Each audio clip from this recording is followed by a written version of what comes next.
Hi there, wonderful awakening beings and spiritual souls. Jo Rose of JoRose.com, numerologist and energy forecaster.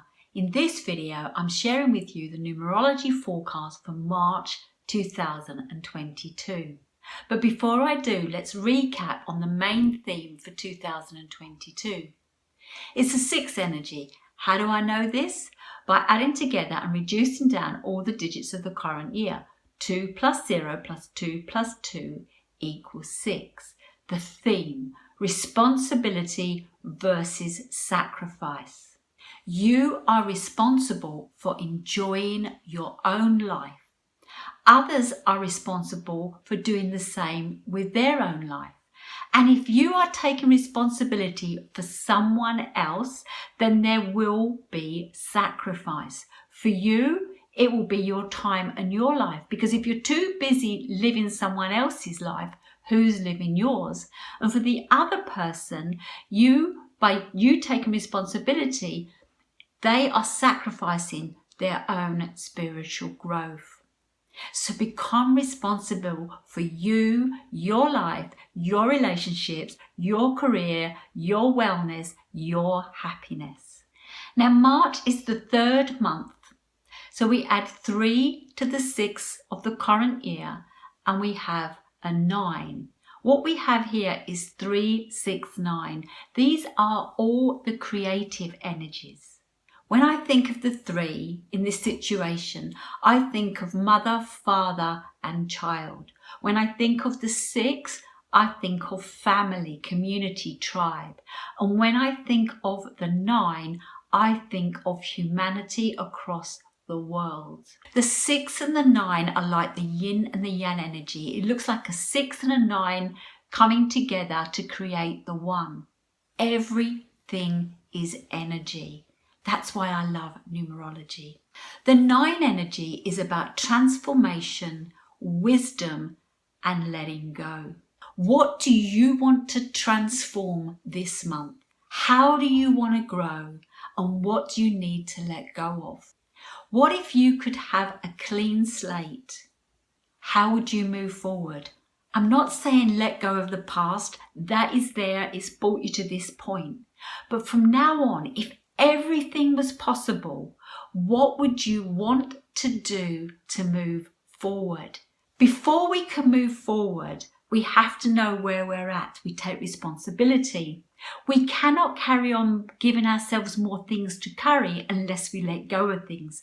So the 9 energy is advising you to drop what no longer serves you in preparation for the new beginning that's going to come in April. Surrender to the moment. Feel the energy. What lights you up and what makes you feel heavy? Let go of the heaviness and start floating through life. The 6 and 9 energies have got many similarities in them. They want peace, harmony and balance. Some of the traits. The 6 and 9 is about service but not servitude. You are a slave to no one. If you're doing it and it feels like drudgery or you're unappreciated, stop, let it go. I'm not saying you can't be of service and support others. Yes, you can. But it's got to be a win-win. You need to gain out of it yourself. The 6 and 9 is about creativity. How can you find new ways, new solutions? Get creative in your relationships, your careers, in your decluttering and moving forward. If you don't follow what lights you up, the 6 and 9 can bring resentment. Overgiving and not being appreciated causes resentment. Watch where you're investing your time. 6 and 9 are very compassionate. They physically, mentally and emotionally feel. They want balance and harmony. The 6 in the home, family and community, and the 9 in humanity and earth. These energies can often attract codependency and underdogs. They are passionate and get stuck in a cause. Guide and focus your direction. Does it raise you up as well as impacting the world for a better place or your family or friends? If you're giving out too much advice, you're either being meddlesome or preachy. Many people decide they're going to give up meat and become vegans and become very preachy. Everybody's on their own journey, and the 6 and 9 are asking you to accept people where they are at, to see the beauty in all of this and allow people to find their own way in their own time. Surrender to the moment, to the energy. It's the best way to move forward, and by being in the now, the right answers will come. First, feel it in your heart, and then use your ear to hear. This will allow you to dot the I's and join the T. The 6 is a number of counselling. It's an energy where people come to you because they want to be heard. They need you to listen. People don't always want you to fix things. They just want to be able to share. A problem shared is a problem halved. So if you can, give time to loved ones, family and friends. Quality time is so important on one of the love languages. It's about being present. No mobile phone, no TV, no distractions. Just being with someone is probably the greatest gift you can give someone. When you're with them, feel it, hear it, and before you offer any advice or empathy, ask yourself this one question: what would love do now? When I first heard that saying, written in a book, Conversation with God by Donald Neil Walsh, I was blown away. It's helped me out of so many sticky situations. It stopped me ranting and raving. It's such a powerful statement. What would love do now? It wouldn't intentionally cause pain or blame or shame. It would want to raise the vibration. 6 is about home and family. 9 is about working on family issues. Things have happened in your family that need to be dealt with. Is it time to deal with the elephant in the room?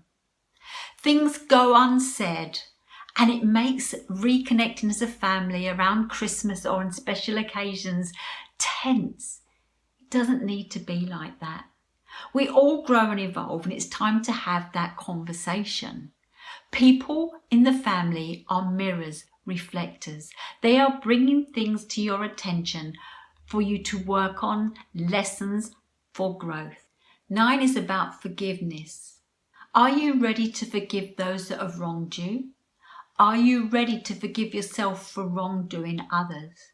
And if you're not yet ready to forgive someone else, firstly start by forgiving yourself for being unable to forgive. This opens up doorways for you to explore inwardly what's holding you back. When we don't forgive, we're holding a blockage within ourselves that can cause ill health. You don't need this. The 6 is about healing, so it's time to release. Forgiveness is the best way forward. It doesn't mean we condone somebody else's behaviour, but what it means is that energy stops living within us rent-free. Let it go. It's time to forgive. Lesson for the 6 and 9 energy is to accept, let go and move on. Accept a situation, take responsibility. Accept others are where they are at. Let go of wanting to change others and let go of whatever's causing you pain and move on. As you move on, stop replaying the past and only focus on what you want in the future. Both the 9 and the 6 are wise energies. They've gone through experiences, and this is why they're overprotected of humanity or family. They don't want others to feel the hurt and the pain, so they want to fix it. It's not our place to fix things. It's our place to be a guide or a hand or an ear or filled with love to help them.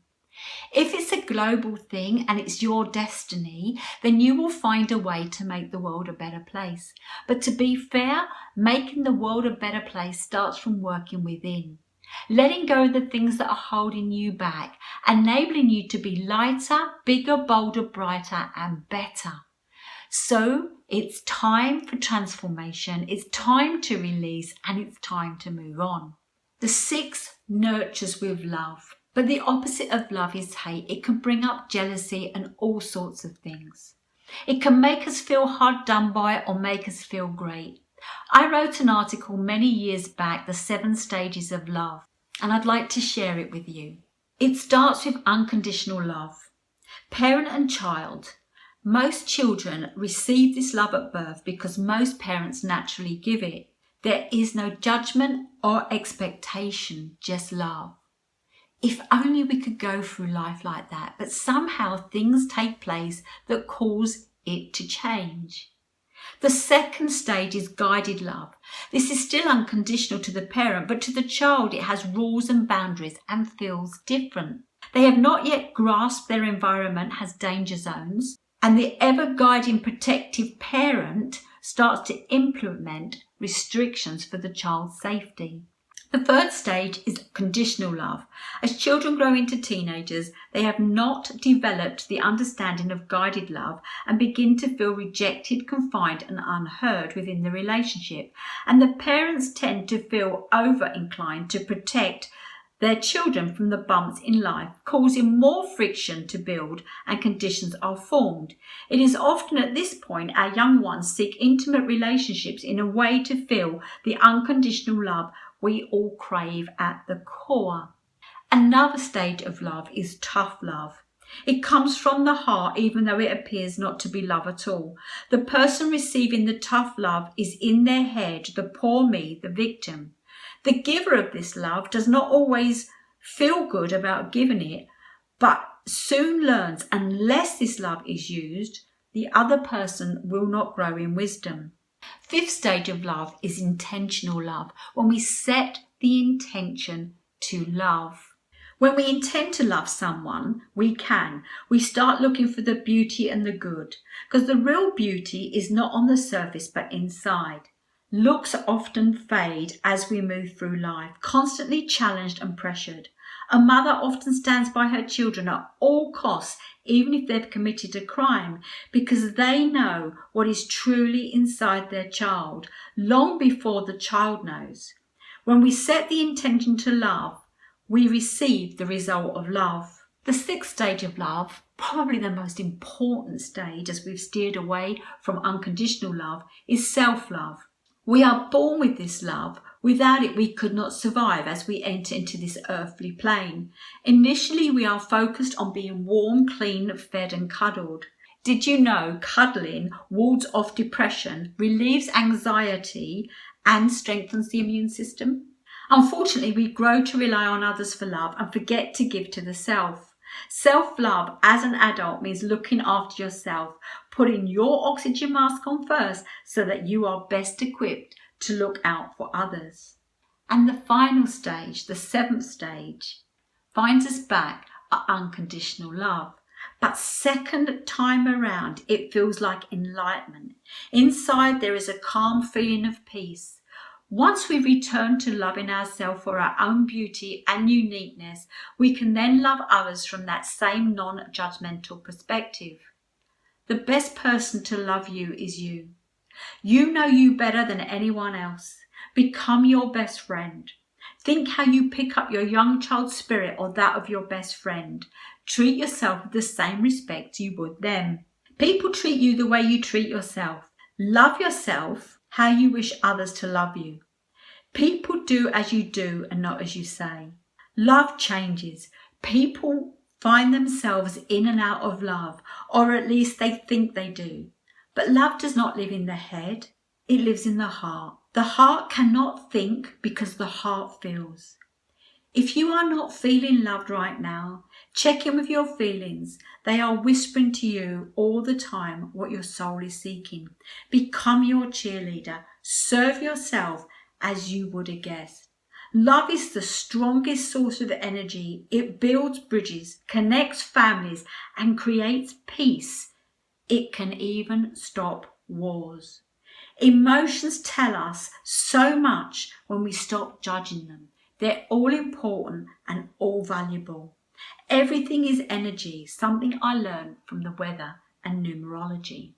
9 has us look at global events. Lots are going on, and currently we have something taking place in Eastern Europe.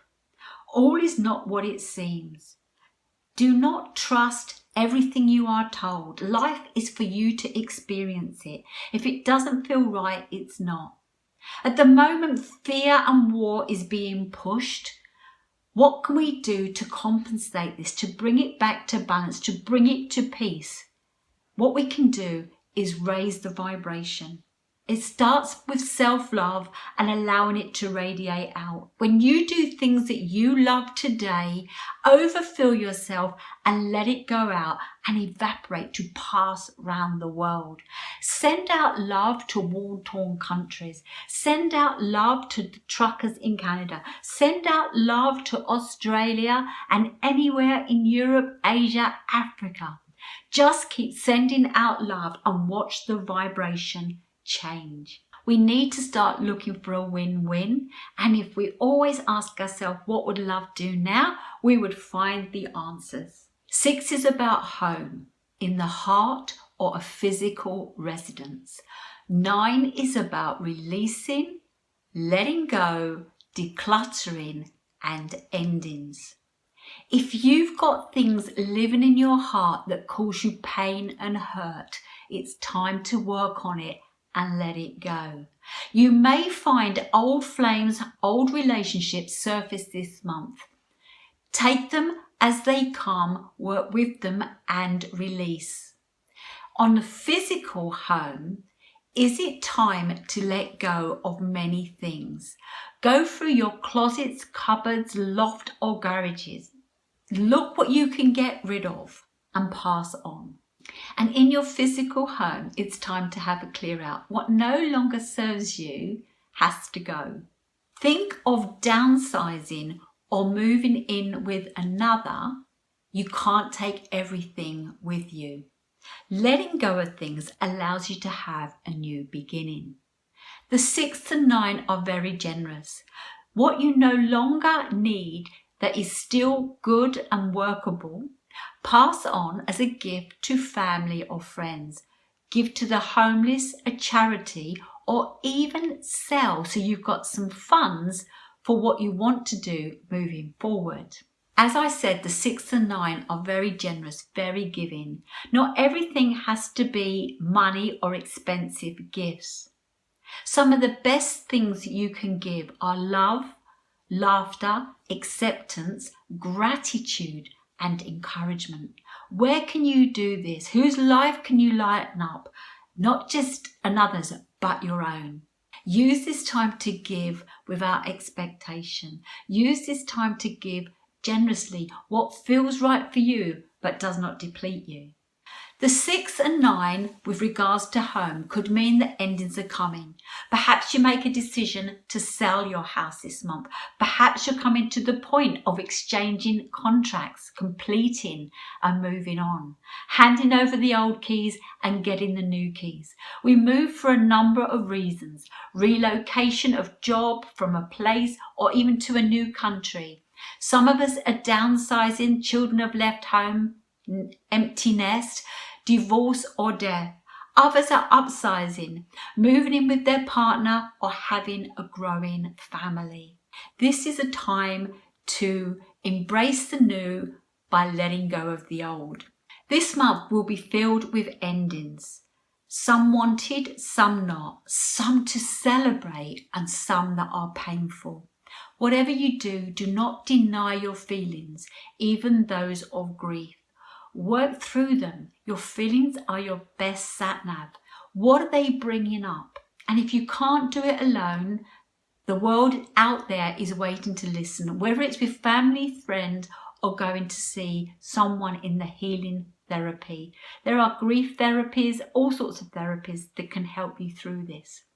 You need to let go so that you can get peace and harmony within.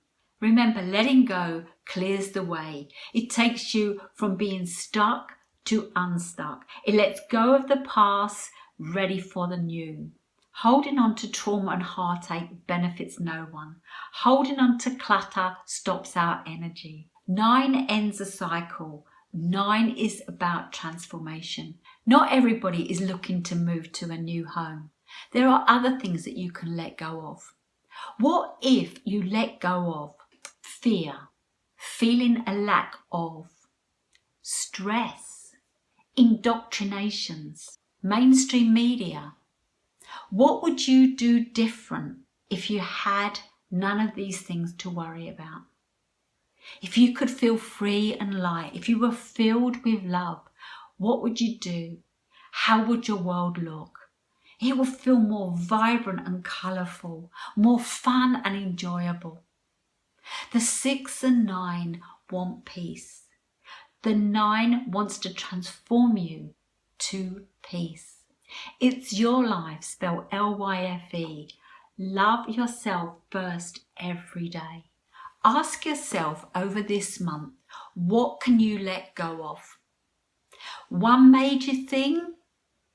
4 smaller things? 31 tiny things. Small steps will allow you to see a big change. Just keep taking them. Have an amazing March. Enjoy the transformation in preparation for April's new beginning. If you've liked this video, please give me a thumbs up. If you've not yet subscribed, please do, and push that bell for notifications. And do share with family and friends. Let's raise the vibration. Let's send out love so that all the nastiness, the badness disappears. It's time to say bye-bye evil and hello joy.